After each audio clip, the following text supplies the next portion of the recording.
think we're going. Okay.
Stand right there, and you're going to walk 3 circles around him. Oh, yeah. How many? 3. I'll count. Hold your hand, Hailey. Hold your hand. Like on your arm. Okay. Mark, you stand right here in the middle, and you're going to walk 1.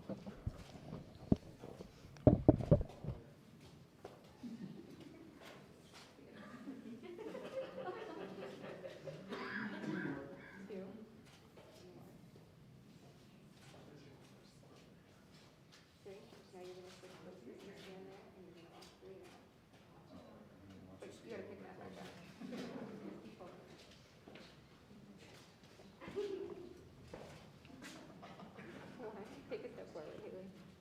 There you go. 2. And then when you get up here, you guys are going to walk 1 circle around each other. So you go that way.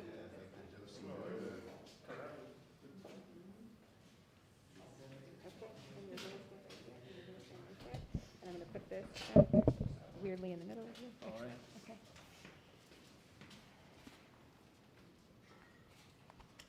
Here we go. Bruchim habaim b'shem Adonai. Welcome to this holy space, to this holy moment. You guys can hold hands if you want. I Yeah, didn't there know if you we go. were allowed to or not. Before we begin, I have to make sure that everybody knows what it is that's in front of us, what we're doing, what we see. We just watched Hailey and Marc walk in 7 circles around each other. It symbolizes the 7 days of creation, the 7 days of the week, and the fact that they are at this moment creating their own new world around each other. They walk because they understand the work involved, right? It's hard to create a new family. It's hard to make marriage happen and work. And yet you walk also because you promise to protect each other, to stand around and in front of each other when it comes to moments where you need to depend on each other. We also are standing, some of us, under this chuppah. A chuppah is a structure under which we get married. It is intentionally built. You see that it has 4 open sides, 1 covered roof. And the reason that we do that is because that's our dream and our wish for the home that you are building. That it is covered on top, it protects you, it keeps you warm, it keeps you safe, and that your home is open on all 4 sides. Number 1, people can come in and out. You guys are really attached to your families and to your communities. Make sure that your doors are never closed to those who love you and to those who want to be in your home with you.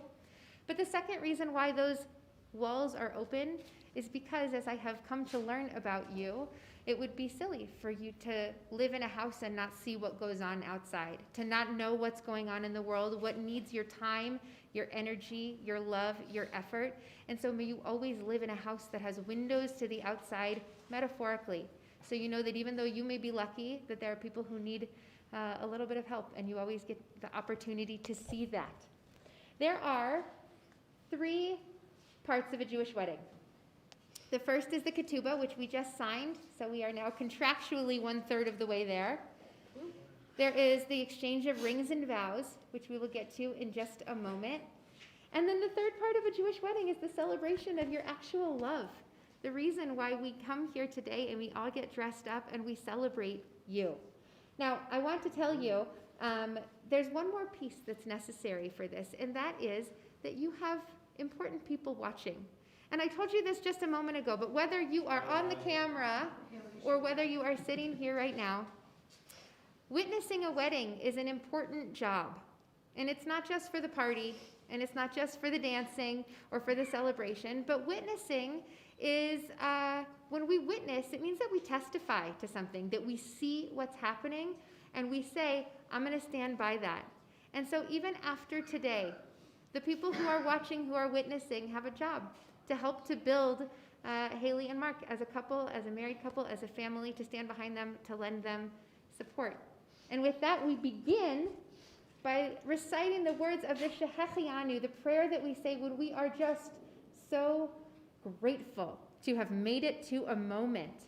And the words that we are going to say are, blessed are you, Adonai our God, sovereign of the universe, who has given us life, who has sustained us, and who has allowed us to reach this day. Baruch atah Adonai Eloheinu melech haolam, shehechianu v'kiyamanu v'higianu lazman hazeh. Amen. And we move immediately into our rings and vows. Now, the rings that we have and the rings that we exchange in Jewish tradition are certainly an exchange of property. That's where it comes from, right? You're going to acquire a wife. Get excited. But they mean so much more than that. And a ring is a circle. That's intentional. You bring with you your past. You have in it the present. The future goes on beyond it. And part of what's cool about a ring is that you can't really tell where it starts and stops. And so all 3 of those pieces that come into this symbol with you are in all of it. There's no moment where it's just the past or just the future. A ring is also a symbol. It's a reminder for you guys when you look down that you're a part of a family. You will be in a moment. That you're a part of a family. And it's a reminder and a symbol to you and to others. So I'm going to give you this. And Hailey, it is going to go on the first finger of your right hand. Right hand, first finger. That is yours. The other first. That one. I can't count. The reason that it goes on this, not a word from the doctor, is that the ancient rabbis had this idea that in our first finger, actually, maybe you can tell me if this is true. The ancient rabbis had this idea. We got doctors in the house. Amazing. Sorry, John could be the only one. I didn't know. Just the signature. Oh, you're not a doctor, No. just the signature? What? He's an amateur gynecologist. Oh. Here we go. This just set a new wedding record for me. No, I think he turned pro. You win the prize for the phrase of the wedding, right? Okay. So, the ancient rabbis, before we had things like science and medicine, you told me you had a doctor's signature. Just the signature. Okay. They had this idea that we have a vein that runs from the first finger of our right hand straight to our heart. I have no idea if that's true or not. But the idea was that the heart is the seat of love and emotion. And so even this symbol of unity and this symbol of marriage that is a physical symbol stops, touches that vein, and that blood passes through all the way to the heart. And so the ring, which is going to sit on that ring finger, makes a stop at your heart first to acknowledge how much love you guys have for each other. So hold up that finger. Don't put it on yet. And you're going to repeat after me, Mark. Okay. Ready? Mhm. Hare at Hare at Mekudeshet li Mikudeshet li Bitaba'at zo Be'itbat zo Keda'at Kedat Moshe Moshe v'Yisrael. v'Yisrael. With this ring, With this ring, we are consecrated to each other we are consecrated to each other according to the laws according to the laws of Moses and Israel. of Moses and Israel. You can put it right on that finger, and it's going to sit. Don't push it too hard. Or it'll stick it stuck. It's going to stay there until after the ceremony. And now you are going to take this ring, and you are going to put it on the first finger of his right hand. There we go. And you're going to repeat after me before you put it. You're going to say, Matzati Matsati et et sha'ahava shaha'ava nafshi nashi ani ani lidodi ledodi vidodi vedodi li. li. I have found the one I have found the one whom my soul loves. whom my soul loves. I am my beloved's, I am my beloved's, and my beloved is mine. and my beloved is mine. And then they just sit there, and then after the ceremony, you can switch them to your ring fingers. You can close your hand if you want. Okay. One part down. This is where, if we were in a different moment, we would share the ketubah. For those of you that were not with us when we were signing the ketubah, who are tuning in from home, we watched Marc and Hailey sign a beautiful contract, a wedding contract that is this gorgeous paper cut contract. And what it says is that, my favorite line from it is that there is no story like theirs. And I think that's true. And part of the reason why I think that's true, I have the chance to say just a few words to you guys now. Part of the reason why I think that's true is because 2020 is the weirdest year ever, and God willing, there should never be a story quite like this for anyone. But even more so, I have met with you guys, 4 times? And this is the first time we're seeing each other in person. And yet, I've been paying attention. And I've noticed a couple of things about you that I want to point out. The first thing that I noticed is that when we had our first conversation, and you were like, well, we were supposed to get married, not in this state, and not in this month, and not at this time, and in this capacity at all. And so here's what's going on. I noticed the way that you guys supported each other in that conversation. I had a lot to learn about who you are, about why we're making the choices that we're making, about what you guys are worried about and what you're feeling confident about. And the way that you put a hand on the other's shoulder or leg during that conversation, the way that you leaned, the way that you really supported each other while you were telling me about something that is not easy, that has not been easy, that has not been simple, was so beautiful to watch. It is a beautiful moment when you see people who are going through something that is not perfect. And even before you guys have been through this ceremony, you have the opportunity to hold each other up and to support each other. I noticed, and then you told me also that it was really important to you a lot later, but I noticed how much you guys laugh and how funny life can be if you let it be funny, even the hard parts. I noticed how real you are with you guys, and then you pointed that one out to me also. And when I was on the phone, I don't remember who I told this. I was on the phone with somebody from Birthright on Thursday. And we were just talking about the process of recruitment for Birthright. And I said, you have to hear the story of this couple that I am doing their wedding on Sunday. The way that being on the trip allowed them to know each other for real and allowed them to be with each other. So I want to tell you 2 things. The first thing I want to tell you is that the word for love in Hebrew is ahava. We've said it a couple of times already today. Ahava. You might have taken a picture in Jerusalem or Tel Aviv with the big ahava sign, right? It's a really good photo shoot. Okay. Ahava is love. But the root of that actually comes from Aramaic. It comes from the Aramaic word hav, which means to give. And even though I don't know you guys so well, and I hope I get to know you better, I'm pretty sure that that is the perfect way to describe the love that you guys have for each other. The way that you give to each other, the way that you support each other, the way that you're there for each other is noticeable to a stranger on Zoom. And so I hope that my blessing for you, number one, is that you continue to let that be the truth of your love long past this day. I hope that you guys give to each other in the way that you do now. It's not a gift giving, it's not a resource giving, it is a giving of strength, of love, of support, of understanding. And I'm so moved by the way you give. The second thing that I want to tell you is that we have a famous teaching by the Baal Shem Tov, who is a rabbi from the 1800s. And he said that everybody walks around all the time with a soul, and that every soul has light that shines from it. And at all times, you're walking around shining light out of your soul. And then sometimes you meet a person, and your lights of your souls join together, and they shine not just together, not just combined, but exponentially. I don't know you guys apart from each other. I hope someday I get to. But I have a feeling, given the size of the light that you give off as a couple, that you're one of those.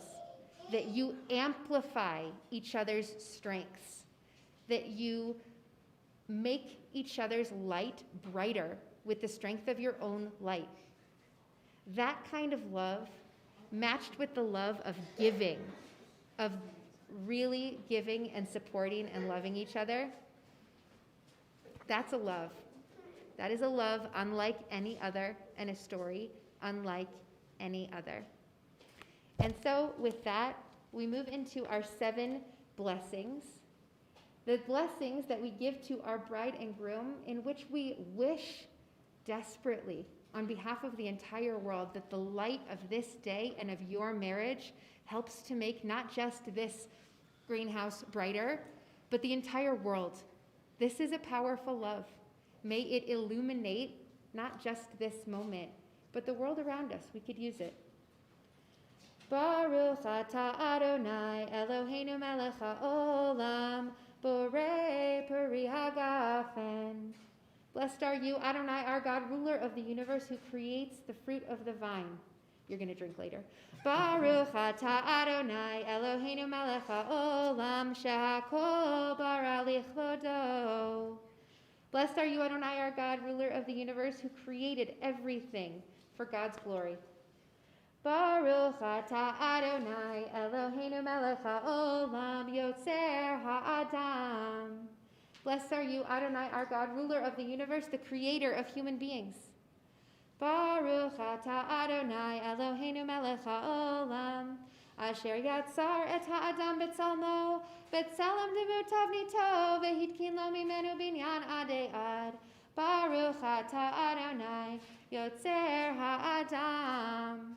Blessed are you, Adonai, our God, ruler of the universe, who created us in God's image, in the image of God's likeness, and prepared for us a building for eternity. Blessed are you, Adonai, the creator of humans. Sos tasis v'tagel ha'akara, bekibutz b'nehal etocha b'simcha. Baruch atah Adonai mesameach Tzion bevaneha. Grant jubilant joy and exultation to the bride by gathering her children to her in happiness. Blessed are you, Adonai, who brings happiness to Zion through her children. Sameach tisameach re'im ha'ahuvim, kisamechecha yitzircha began eden mikedem. Baruch atah Adonai, mesameach chatan v'chala. Grant true happiness to these loving companions as you gladdened your creations in the Garden of Eden long ago. Blessed are you, Adonai, who brings happiness to this groom and this bride. And our 7th blessing. Baruch atah Adonai Eloheinu melech haolam asher bara sason v'simcha chatan v'chala gila rina dita v'chadva ahava v'achva shalom v'reut mehera Adonai Eloheinu yishama ba'arei Yehuda v'chutzot Yerushalayim kol sason v'kol simcha kol chatan v'kol kala Kol mitzahalot chatanim mechupatam, une'arim mishta naginatam. Baruch atah Adonai, mesameach chatan im hakala. We all say Amen. Amen. Blessed are you, Adonai, our God, ruler of the universe, who created joy and happiness and groom and bride and laughter and song and pleasure and delight, love and harmony, peace and companionship. Speedily, Adonai, our God, let there be heard in the cities of Judah and the streets of Jerusalem where you met the sounds of joy and happiness, the voices of groom and bride, the sounds of celebration of couples under their chuppah and of young people from their banquets that are filled with song. Blessed are you, Adonai, who causes the groom and the bride to rejoice with one another. And with that, we give you one more blessing on behalf of all of your families, all of the people that are watching with us today. We say to you, Yivarechecha Adonai v'yishmerecha. For your first time as a family together, may God bless you and keep you. Ya'er Adonai panav elecha v'chuneka. May God's face shine upon you and be gracious to you. Yisa Adonai panav elecha v'yasem lecha shalom. May you guys have the opportunity to see God's face in each other's faces, in the faces of all of those who love you. And may those faces, those smiles, and the love that you feel from each other and your family today bring you the gift that we wish for you more than anything, the gift of peace. Amen. Amen. Okay. In a second, we're going to do the thing. Okay. Okay. We're going to do the thing. In a second, I'm going to put down this here glass. You're going to step on it All right. like you mean it, but Got not it. until I tell you. Yes, ma'am. Okay. We break a glass at the end of a wedding in Jewish tradition. And it's always been pretty relevant, pretty resonant in terms of messaging, right? That we do it because we want to remember that sometimes there is destruction, which is a little bit of a weird way to end a wedding, and yet it also gives us perspective in this moment, right? It gives us a little bit of perspective that even though we have so much joy, we remember that there will be times of sadness. But even more than that, there is relevance to this tradition today. When you break something, when you break a glass, it shatters into millions of tiny shards. It turns out that a glass, when it's whole, reflects a little bit of light. A glass, when it's shattered, has so many edges to refract and reflect light, to create more light, to make beauty in the world. You guys have made a beautiful moment out of what is certainly not quite a whole glass. This is not where you were supposed to be when you were supposed to be here, and yet I can feel how much you love each other. I think that you guys have shown through the evolution of these past few months and all the decisions that you've made and how you've handled it, that you can create even more beauty out of the moments that are not perfect. And so there are 3 reasons that we break the glass. Number 1, because we know that even when it is broken, it can be more beautiful. Number 2, because we know that even when you have something beautiful, you remember that there can be sadness, and we hold both, that we need to take care of those who need things even in our happiest moments. And number 3, it's a reminder that love is fragile. Be kind to each other. Take care of each other. And you will inevitably sometimes break things. When that happens in your lives, in your family, in your marriage, when things crack or crumble, remember, you can make beauty out of that. You can put it back together even more gorgeous than it started if you choose to. And so I'm going to put this down. Don't do anything. Okay. It's pressure. Don't do anything. Okay. So I've had some really eager grooms. Okay. We're not there yet, so just wait. Okay. So in a second, I'm going to declare you married. Okay. You're going to stomp. Got it. We're going to yell Mazel Tov. You ready? All you people out there? Okay. When do we kiss? And then you're going to kiss. You're ready for that? Yeah. She's so ready. Okay. So it is by the power that is vested in me by the state of Colorado and by Jewish tradition that I now pronounce you husband and wife. Yay. Break. Mazel Tov!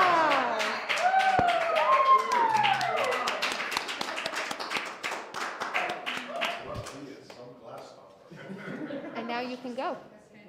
Yeah. See you later. See? You're out.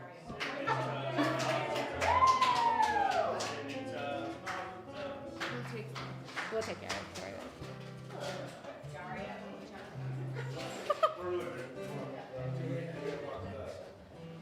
See everybody, thank you.